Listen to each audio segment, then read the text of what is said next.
It's the first time that a government in place is realizing that by offloading a part of the burden on the majority of the people, because one of the things that we must say emphatically is that at that bottom level is where the majority of Kenyans are. And so when you give, no matter how minimal that break is, it cuts across the entire landscape of the country. It also goes a long way to take help where it is deserved. I mean, because if you look at our socio-demographics, especially the poorest of Kenyans bear the biggest burden in taxes. If you look at the analysis of how much they pay, that because they're the bulk. At times you don't even wish to have a pay rise. Absolutely. So I think it's a very good thing. You know, most of the modern countries have used that as a way of actually incentivizing the population, because you see, once you know that that you are recognized as a taxpayer, that there is responsibility on the other end, you are more inspired to work more and pay more. Senator Beatrice, your take: how is the government that has so many mega projects going to fund these projects if not through taxes? First of all, when you look at the same relief, it goes more to those who are also retiring, and therefore you find that the percentages are still very low for those who are retiring. The production group is more huge, and I think that's why we will still, in terms of funding, I think every Kenyan is funding any project in this country because of what you pay every day as your tax or every month. But more importantly, we need to thank that now our parents who have retired and who have felt the pain, because they still, you are retiring but you're still being taxed. And I'm hoping we can now go beyond that.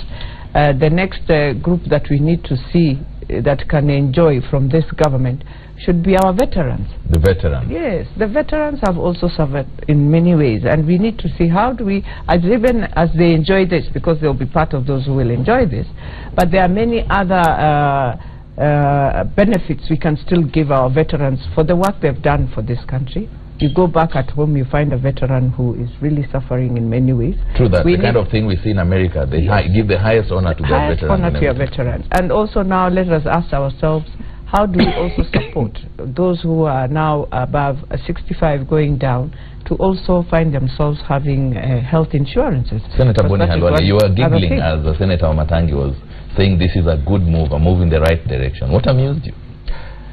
I have over the years learned that matters of tax and taxation are not as simple as people think. It's a very complex area. Now I giggled because what Jubilee is doing is simply too little, too late. Too late to the extent that they are purporting that this relief will start next year, which means under the Jubilee government, Kenyans will enjoy that gift, as Senator Wamatangi wants to say, for only 6 months before the election. Why didn't they do it as one of the issues in the first 100 days of Jubilee? So having looted Kenyans and having misapplied the loot, they now want to pretend that they are so magnanimous, and now they are helping Kenyans. But don't you say better half a loaf than none? I'll come there. So that is too late. Now what do I mean by too little? Too little because they have refused to speak to 3 broad areas, namely retirement benefits. I want Kenyans to know that retirement benefits is not part of this. 2, they have not spoken to the issue of bonuses earned by employees in the course of their work. And finally, they have refused to speak to the issue of overtime. It is this other little money that usually boosts workers. Now, what should Jubilee have done? This should have been accompanied by a broad statement on corruption, because even the little taxes that they collect is abused. So if they could clearly tell Kenyans that there will be no further corruption, then we know that even these lower taxes that they are now giving us will be put to good use. Well said. So this is just PR, it is nothing. Well said. Senator Mutula, I give you a chance to give us your take on this. You know, there's a famous saying, you know, robbing Peter to pay Paul. Yeah. It refers to this. I did taxation law as part of my undergraduate and qualification. Now, what is the purpose of taxes? The Republic of Germany don't have this sort of tax reliefs. They actually pay more taxes than us. But actually, the same case applies to Holland. Yes, they actually much higher than us. But they have no problem paying taxes. Why? Because they get corresponding value for money. Value for money. If it's free healthcare, it's free healthcare. If it's good infrastructure, it's good infrastructure. So, and if the poor people, the ones who are unable to get employment, you will find that there are homes where the government gives them other reliefs. But in a country where we have overshot our debt ceiling, in a country where VAT on essential goods is still the same, in a country where Senator Halwale and Beatrice Elachi, the majority whip, buy the same the loaf of bread at the same shop, price, it's a joke. In countries where they think they want to offer what is called cushioning, they like in India, for example, you will find that you have X varieties of either rice or bread that is available to a person who earns 100 shillings, 1,000 shillings, 2,000 shillings, 3,000 shillings.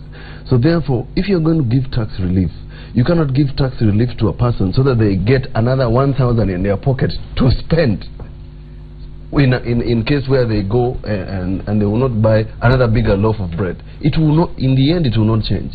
Senator Halwale will tell you about something called a placebo effect. Yes. It is called a placebo effect. It means that you will sleep very well at night, but it's only relief for that. Wake up in the morning to struggle twice as much as you struggled the previous night. Because the problems have not reduced.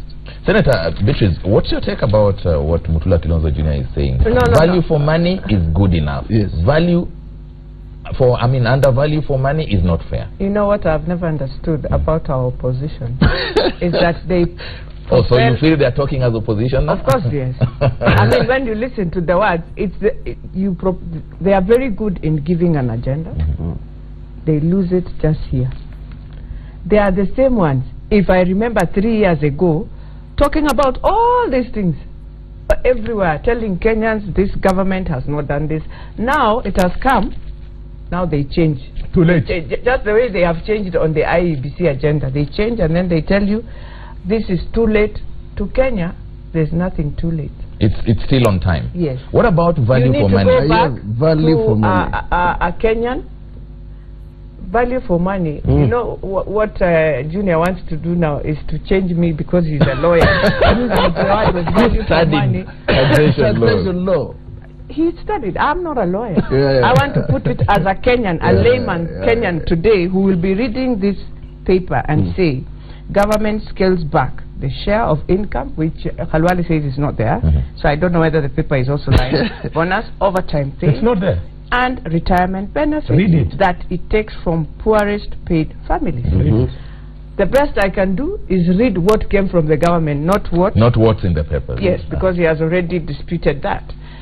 But for a Kenyan, the next challenge will be, or if you ask me as a Kenyan when I go on the street, it is me to tell you when I earn 5,000. Yes.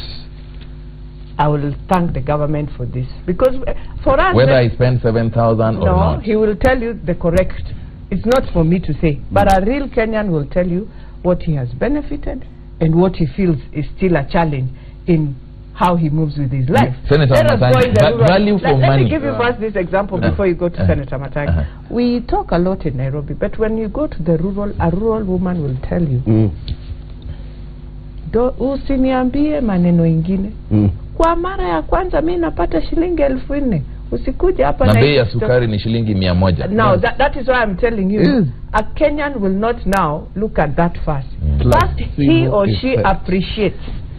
Ninapata shilingi 4,000 kwa mwezi, ile siku kuwa napata. Placebo effect. So now, as the elite will come in with what and give it the final details. Let's hear from Senator Wamatangi. Senator Wamatangi, value for money. That's a very pertinent issue here. Let's start here because you've had two twisted version. Yes. one from Twisted is your word.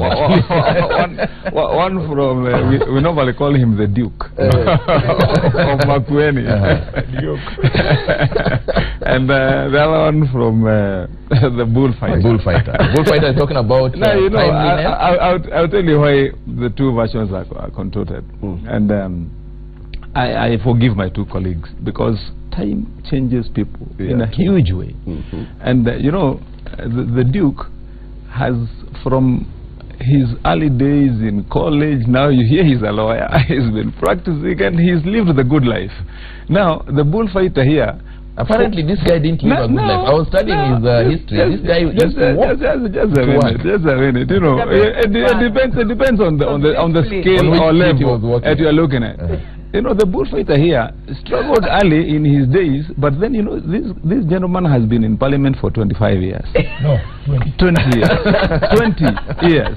And you know, 20 years can change you a lot, because you forget a lot of stuff that happens down there. Let me tell you, and one thing that we must all remember and remind ourselves if we've forgotten, there are people in this country to whom 10 shillings means the world. Makes a whole lot of difference. A lot of difference. There are families who, if you put on their table 100 shillings, you know what the Duke gives without even remembering. If he finds somebody in the city, he can just remove 100 and put it this way and never remember he gave it away.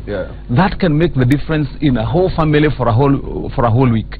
And so when you tell a local rural family in Kenya that you have given them a relief that will put on their table an extra 500 or 1,000 shillings, you are making a huge difference, let me tell you. And this is why, and that is why that is specifically targeted, and I said, to the lowest of the bracket.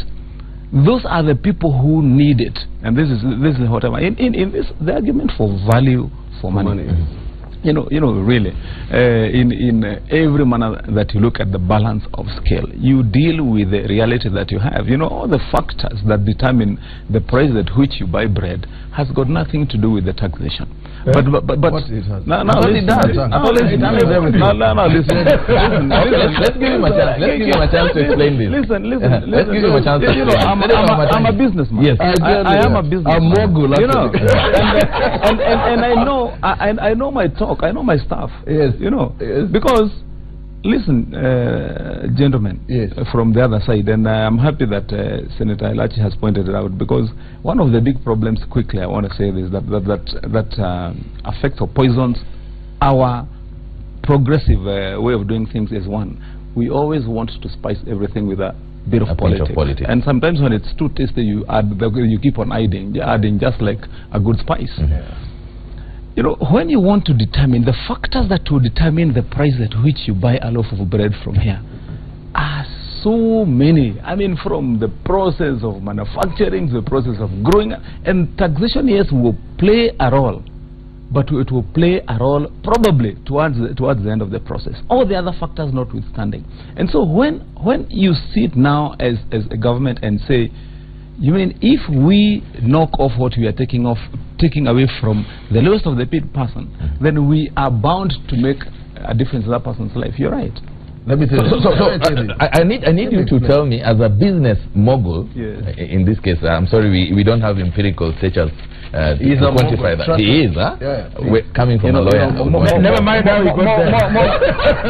I need you to tell me, Senator Matangi, you have said that tax issues always come last in line when determining prices of commodities. What do you say about Senator Boni Halwale's take, that this should have come probably in the first year, second year of Jubilee government's reign, or third year, not now? You know, and again, this is still you know, the myopia that partisan politics inflicts on our vision, our long-term vision. You know, policies, whatever they are made for the long term. There are things that a government does in its lifetime that last, you know, forever.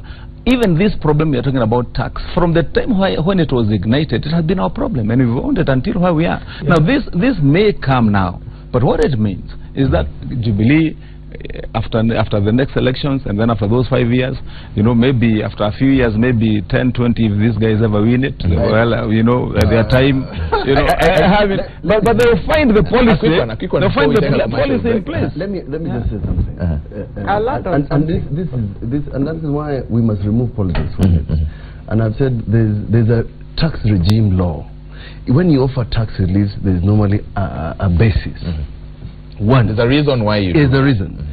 In countries that understand, and that's why I started by saying I studied taxation law, and I'm not speaking as a position leader, is that you plan 5 years, you plan 10 years, you have targets. You plan the tax brackets that you want to affect. But number two, Senator Wamatangi is talking about the grease problem. That you want to increase the 500 or 1,000 shillings on the ordinary mamamboga in their home so that they can spend it. That is not building an economy. Yeah. That is what I call placebo effect. You want this making it look too big, yet it's too small. Yes, it's too small. What would a Kenyan rather have? Would a Kenyan rather go to a hospital and find that they can get a dialysis and not pay for it and get medicine, or get 500 they can buy more ugali? You know, that sort of thing. But Senator Beatrice Elachi really domesticated it. She said, as far as a Kenyan is concerned, that extra coin is what matters. That's why I call it a placebo effect. I want to tie that to my legal advisor to just try and domestify it, so that a Kenyan who is watching this morning, bring it home. Bring it home. Can understand? I've explained it. Somebody told me. But at the same time, as he says that, when I look at everything that is done, I would wish also, because we are looking for a better solution. Of course. I would want him to tell Kenyans and Makueni people that this is not so good for Makueni people as a Kenyan. Are you willing to say that? Yes, now, I've said it. The best solution is so that he builds the economy. And this bottom of the pyramid. It's called bottom of the pyramid economy. Start from the base. It's called the bottom of the pyramid and economy. then tell them how long will that take, because you know Kenyans also are Kenyans, and he knows in realistic no Kenyan is time. So you agree with Senator Boni Halwale that time is of essence, and when you take that good move? Yes. No, time is of essence, but at the same time, when you take a good move, start there. Don't say it would have started. When we were joining government, there were two very serious agendas we needed to do. First, this is a government that was coming in with a new dispensation that we had just passed. You are supposed to ensure the foundations of devolution work. Definitely you cannot start with this, because at the same time you're spreading yourself in 47 counties, and you'll want to see even them, what tax are they collecting, not just for the national government, but also for their own government. A quick one before we take a commercial break. Senator Beatrice and Senator Wamatangi, what effect would this have if counties bring up taxation policies or taxes that again eat onto the little that the national government is going to robbing save? Peter and that is why the Senate is here. You cannot allow a Kenyan to be taxed twice. That's why that law is a national already law. Kenyans are taxed more than twice. I know, which is wrong. Which is wrong. And that's why we are not supposed to talk about it here as senators, because we are supposed to help the counties. You're saying something, sorry. What I'm saying is that even the situation as it is right now at the county level, we must say frankly that Kenyans have been crying completely for help at the county level, because and the Senate has not helped much. Because most of the county governments, when they came into place, majority of them just targeted and narrowed. That's why you see advertisements every day in the newspaper. This relief, come and pay. We are waiving this. Come and pay your land rates. Come and pay this, because most of the county governments narrowed or only focused on income as only from taxation, forgetting other innovative methods. And that's why you find there were a lot of riots. Actually, remember, like in my own county in Kiambu, the first year we had to go there with the entire team of these senators who were here. The finance and committee and the PSC to go and challenge, because the people were up in arms because of how they were being taxed and levied in markets. I'm sure Kenyans would want to see that more in Kakamega and also in I'm sorry guys, we have to take a commercial break. We'll come back in a short while and look at briefly on the same and then look at the other issue. We'll take a commercial break and then come back just in a short while.